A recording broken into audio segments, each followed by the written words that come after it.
আমি আল্লাহর হস্তে হজের যাওয়ার নিয়াত করেছি 2 থেকে 2.5 মাস আগে।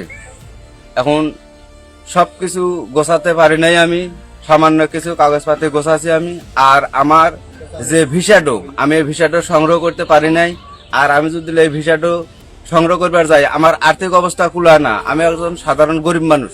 এখন আল্লাহর হস্তে আমি নিয়াত করেছি, এই নিয়াত করে আমি হজ যাত্রা বাড়াচ্ছি।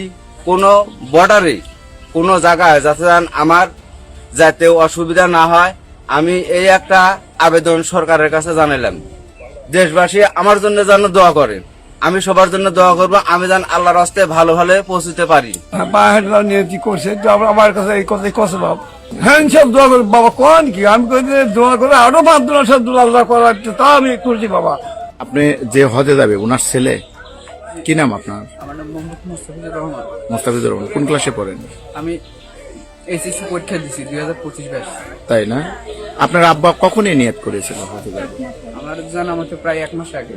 1 মাস আগে সবকিছু রেডি করে নিয়ে গেছে। জি, সবকিছু কাগজপত্র রেডি আছে বাবার জন্য দোয়া করেন ইনশাআল্লাহ। আর বক্তব্য আলহামদুলিল্লাহ।